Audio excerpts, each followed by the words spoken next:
자, 이번에는 저희가 작은 서점의 개성과 안목을 반영해서 좀 독특한 신간을 좀 골라서 소개해드리는 그런 시간이죠. 동네 책방. 오늘은 고요서사의 차경희 대표가 자리를 해주셨어요. 어서 오세요. 네, 안녕하세요. 네, 오는 길은 오늘은 좀 안 밀리던가요? 네, 훨씬 한적하더라고요, 평소보다. 조금 다들 빠져나가신 게 아닐까 하는 네. 그런 생각도 들기도 하고 쉬고 계실 수도 있고. 자, 이 코로나19 상황이 장기화되니까 매일매일이 그냥 비슷한 것 같아요. 네. 계속 지금 날씨가 어떻게 되는지 시간이 어떻게 가는지를 못 느낄 때가 있는데 네. 서점가에 뭐 좀 새로운 소식은 없어요? 안 그래도 코로나 때문에 모든 일상이 좀 위축된 느낌이 들기도 하고, 지난번에 말씀드렸듯이 출판계나 서점가 또한 거의 3달 동안 문화행사를 못하고 있었는데 이제는 좀 다시 활력을 찾아가는 움직임이 생겨나고 있습니다. 좀 조심스럽긴 한데 네. 그렇죠? 예, 새로운 방식이 뭐 나왔나요? 네, 최근에는 랜선 북클럽, 랜선 낭독회 등의 이름을 달고 온라인 메신저나 라이브 방송 서비스를 활용한 독서 모임이나 북토크가 진행되기도 하고요.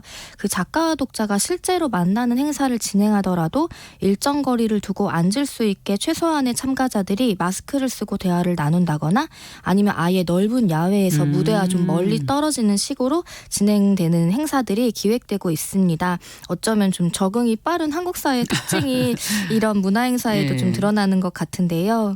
어쨌든 독자나 작가나 다들 참 집에 계시느라 답답하셨을 네. 텐데 어찌 본다면 조금이라도 숨통이 트이는 것 같은 그런 소식인 것도 같네요. 네, 예. 특히나 서울시 서울도서관 주관인 서울형 책방 지원 사업이나 한국작가회의 주관인 작가와 함께하는 작은 서점 지원 사업이 5월부터 선정 결과에 따라 작은 서점의 모임이나 행사를 좀 적극 지원할 예정인데 안전하고도 유익한 문화활동을 기다려온 분들께 좀 반가운 소식이 네. 될 것 같습니다.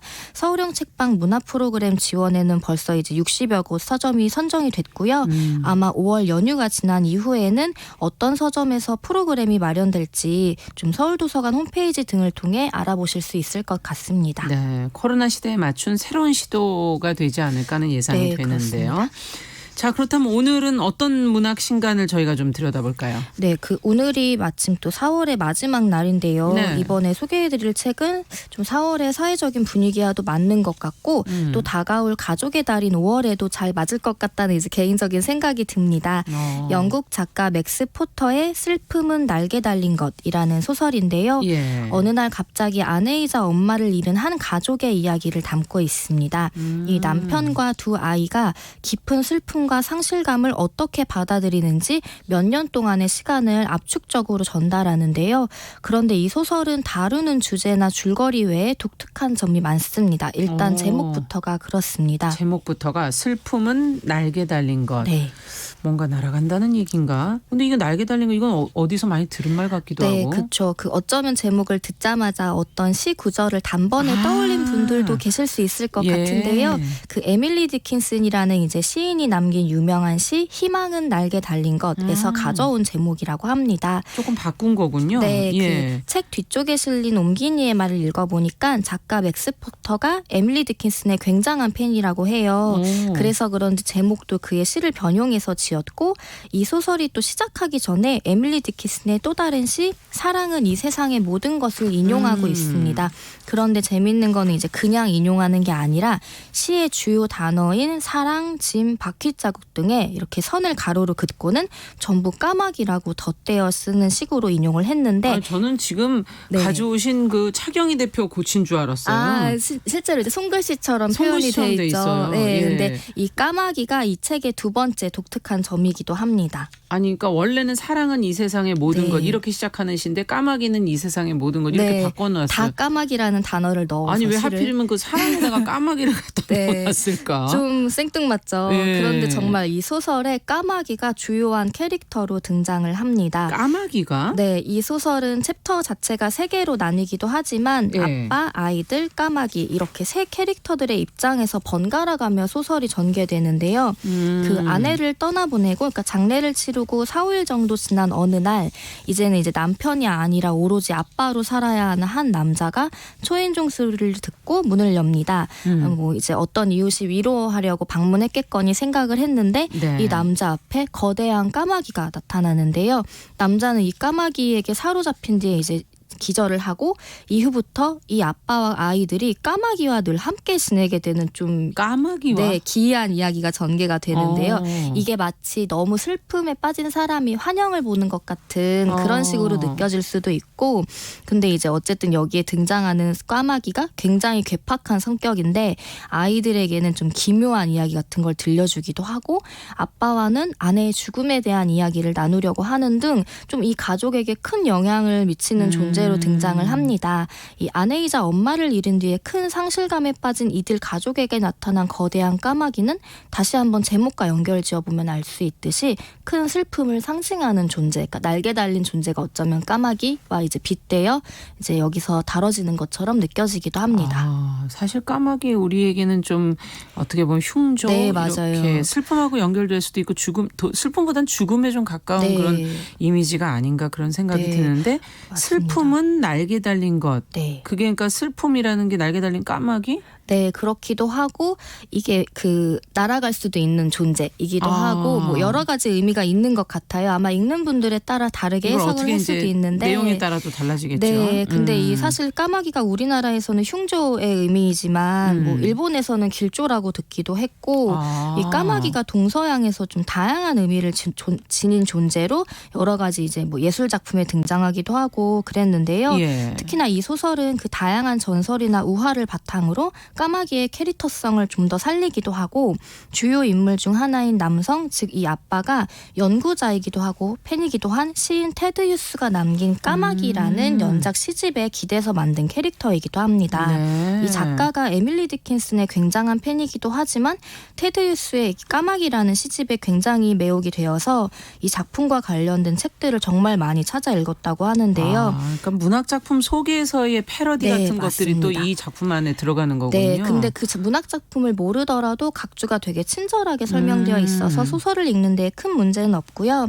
이 소설에는 또 테드 히스의 아내였던 좀 비극적으로 생을 마감한 시인 실비아 플라스의 네. 이야기가 등장하기도 하는 등 좀 소설의 구조와 테드 히스라는 시인의 이야기가 많이 겹쳐서 전개가 됩니다. 근데 이제 계속해서 제가 여러 시인들을 언급을 해드리고 있잖아요. 근데 네. 책을 펼쳐서 보시면 아시겠지만 이 소설은 마치 긴 산문시 연작처럼 느껴지는 형식적인 독특함을 지니고 있기도 합니다. 그러네요. 시 같네요. 소제목들이 다 붙어 있네요. 네. 아빠, 아이들, 까마귀 네. 뭐 이런 식으로. 이게 이제 화자의 이제 입장을 이제 앞에 달아두는 거기도 하지만 그 형식 자체가 어떤 시를 마치 이렇게 여러 편 나열하는 것처럼 배열이 되어 있는데요. 이 소설은 황유원이라는 시인이 번역을 했습니다. 아마 시인이. 이 시인의 번역을 요할 만큼 시적인 소설이라는 평을 듣는데요. 예. 그렇다고 해서 읽기에 난해한 수준은 아니고 저희가 왜 지난번에 소개해드렸던 앤 카슨이라는 작가의 시적 소설과 비교하면 훨씬 덜 부담스러운 편입니다. 그렇군요. 대신에 이 가군이라고 보통 말하는 왜 낱말의 발음적 유사성을 살린 문장들, 네. 뭐 힙합 같은 데에서 라임이라고 그렇죠, 표현되기도 라임. 하는 그런 문장들이 많고 그거를 번역에서 굉장히 신경 써서 많이 살렸더라고요. 그리고 이제 역시 시인의 번역이기 때문에. 네, 굉장히 신중했던 것 같이 이제 옮기니 후기에서 잘 나타나 있고 그리고 아이들의 관점으로 쓰인 파트는 약간 환상 동화를 읽는 느낌을 주기도 해서 조금 낯선 매력을 자아내는 소설로 느껴집니다. 그 아내를 잃은 뒤에 이제 힘들어하는 아빠, 그런 아빠를 또 걱정하면서도 엄마를 향한 이 그리움을 어떻게 다뤄야 할지 좀 잘 알지 못하는 어린 아이들의 이 위태로운 가족 관계가 이런 시적인 문장이나 구성으로 인해 더 효과적으로 전해지는데요. 그렇다고 이 소설이 좀 어둡거나 기이하기만 한 건 아닙니다. 까마귀가 악마의 침입으로부터 뭐 가족을 지켜주거나 애도와 슬픔에 대해 또 대화를 나누기도 하는 등 좀 뒤로 갈수록 가족과 친숙해지고 좀 따뜻한 존재처럼 느껴지기도 합니다. 지금 문장을 읽어보니까 시라기보다는 마치 대화 같기도 하고 네, 맞아요. 나는 뭐뭐 했어, 뭘 믿어, 뭐 이렇게 네. 대화처럼 혼잣말이나 대화의 문장들을 네. 쭉 읽어나가는 것처럼 술술 네. 읽어나갈 수 있는 것 같은데 네, 맞습니다. 까마귀는 사실 지금 친숙해진다고 그러니까 저는 좀 안 와닿는 게 보통 영화에서도 좀 무서운 장면에서 네. 까마귀가 날고 호러나 네. 이런 장르 소설에서 까마귀를 많이 읽어봤어가지고 네. 그런 까마귀가 어떤 모습일까 좀 상상은 안 되는데 네. 추천사를 보다 보니 한강 작가의 추천사가 맨 앞에 써 있어요. 네. 예, 소설가 한강의 추천 이렇게 딱 아예 써 있고 이상한 온기와 아름다움을 지닌 책 이렇게 적혀 있는데 네, 무슨 인연이 있나요? 그렇기도 하고요. 이 추천사 자체의 느낌 막 이렇게 표현하는 것처럼 이 소설이 좀 기이한 분위기이기도 하지만 냉소적이지 않고 오히려 좀 강렬하면서도 따뜻한 그 거대한 슬픔이 우리의 인생과 어떻게 평생 함께 가야 하는지에 대해 좀 돌아보게 만드는 소설이라는 점이 좀 추천사를 통해서도 잘 전달이 되는데 그렇군요. 이 독특한 형식과 다양한 문학적 배경을 활용하는 작가의 이력도 좀 독특해서 진짜 궁금했어요. 소개를, 뭐 하시던 분이었을까? 대학에서는 썼나? 그렇진 않고요. 대학에서는 미술사를 전공했다고 하고 그리고 졸업 후에는 첼시에서 한 서점의 지점을 운영하면서 올해의 젊은 북셀러상을 받기도 했고 이후에는 문학 편집자로 활약을 하기도 했습니다. 다양한 이력을 갖고 계시네요. 네, 그리고 책 소개 자료를 나중에 찾아보니까 한강 작가의 채식주의자 영국판의 담당 편집자였다고 합니다. 아, 그렇군요. 네. 이런 인연이 있었던 거군요. 두 분 사이에. 네, 그렇습니다. 현재는 이제 이력을 보니까 소설가로서의 활동에 좀 전념하고 있는 것 같은데요. 책과 관련한 다양한 분야에서 활약한 다재다능한 젊은 작가 같습니다. 그리고 오늘 소개에서 다 언급은 못했지만 이 미술사를 전공했잖아요. 예. 그래서 이 소설에서 주요하게 언급되는 게 프랜시스 베이컨의 산면화라는 작품인데요. 옴기니 후기에 소설과의 연관성이 굉장히 잘 설명되어 있으니 함께 챙겨보시면 좋겠습니다. 작품도 좀 보시면서 네. 이렇게 소설도 읽어나가시면 그리고 시를 쓰신 것도 약간 이렇게 뭐라 그럴까 글자의 크기라기보다 이렇게 쓰여 있는 칸을 네. 배열한 것이 마치 그림 같기도 네, 한 그런 맞습니다. 부분도 좀 있었던 것 같고요. 네. 자, 이 책과 함께 읽을 만한 책 간략하게 소개해 주신다면? 네, 국내에서는 이제 베스트셀러였던 속죄로 널리 알려진 이언 맥큐언의 네. 장편 소설 차일드 인타임이 최근에 번역이 된 책이 이제 작품 중 하나인데요. 원래는 80년대 후반에 쓰여진 건데 최근에 소개가 됐고 이 소설은 어느 날 마트에 장을 보러 갔다가 딸아이를 갑자기 잃어버리게 된 작가인 남성의 이야기를 담고 있습니다.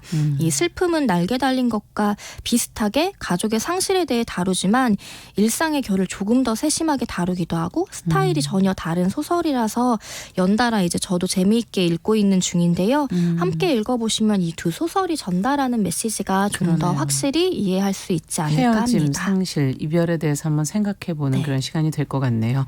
자, 오늘은 맥스 포터의 슬픔은 날개 달린 것 같이 읽어봤습니다. 지금까지 차경희 대표와 함께했습니다. 감사합니다. 네, 고맙습니다. 정용실의 뉴스 브런치 목요일 순서 여기서 마무리하겠습니다. 저는 내일 10시 5분에 다시 뵙겠습니다. 감사합니다.